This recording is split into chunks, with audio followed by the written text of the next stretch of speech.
تنيت ركبتي وفردتها بعد العمليه بالظبط ب6 ساعات. ان انا اقدر اتني ركبتي وافردها في نفس يوم العمليه، ده كان بالنسبه لي انجاز. اهلي كلهم كانوا يعني شايفيني، كلهم شايفين ان انا الحمد لله يعني العمليه نجحت. ودي كانت نقطه بدايتي في التحدي، ان انا اتحدى. انا مؤمن ابراهيم، عندي 28 سنه.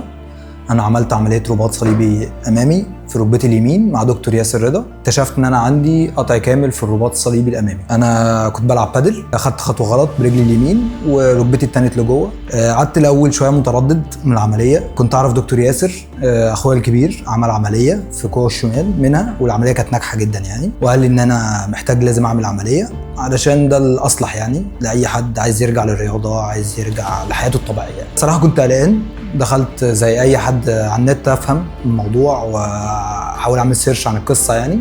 لقيت كل الناس بتقول بقى ان العمليه صعبه والتاهيل رخم وكل العلاج الطبيعي والبروسيس يعني طويله قوي. انا المهم عندي ان انا ارجع طبيعي. خدت القرار ان انا اعمل العمليه الحمد لله يعني. عملت العمليه فعلا. دكتور ياسر الصراحه طمني عن العمليه وقال لي ان العمليه بسيطه ما فيهاش اي حاجه، هتلتزم لفتره صغيره وبعد كده ترجع لحياتك الطبيعيه تاني براحتك. من اهم الاسباب ان انا خلاني اعمل الفيديو ده ان انا ما لقيتش فيديو ابدا على السوشيال ميديا او على اليوتيوب او اي حاجه بيحكي ان العمليه بسيطه، وان حتى وجع العمليه بسيط، وان الدنيا بعد العمليه سهله يعني. ما لقيتش اي كلام يحفز الواحد انه يعمل العمليه. بعد العمليه كان عندي كميه شكوك ان اكيد انا هحس بالام، انا عامل عمليه كبيره يعني مش عمليه صغيره.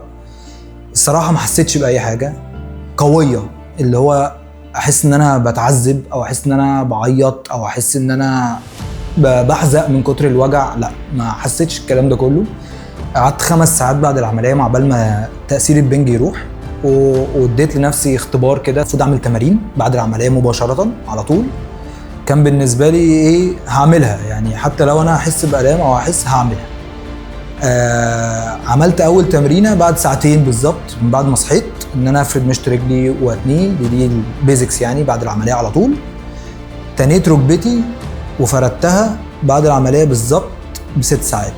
حسيت بوجع طبعا، ده شيء طبيعي منطقي جدا، وفعلا الحمد لله بفضل ربنا ان انا اقدر اتني ركبتي وافردها في نفس يوم العمليه. ده كان بالنسبه لي انجاز. اهلي كلهم كانوا يعني شايفيني، كلهم شايفين ان انا الحمد لله يعني العمليه نجحت. انا دلوقتي الحمد لله بعد شهر من العمليه انا بتني ركبتي الاخيره، بطلع السلام كويس، بنزل السلام كويس، بسوق، بتحرك عادي جدا، ما عنديش اي مشاكل في الحركه، ونزلت شغلي عادي جدا برضو بعد شهر، ما فيش اي مشكله. الموضوع رجع كاني بالظبط الشهر ده عدى من حياتي، شهر ما فيهوش تعذيب، لكن هو شهر عدى من حياتي. قبل العمليه كنت من غير رباط صليبي، ودلوقتي بقيت برباط صليبي سليم. انا عايز بس اوصل رساله لاي حد عايز يعمل عمليه، اعملها.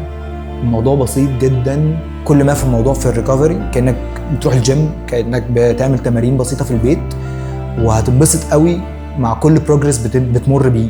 دلوقتي انا بعد شهر الحمد لله رجعت فروقات بسيطه جدا ما بين رجلي دي ورجلي دي، عشان انا كنت بعمل التمارين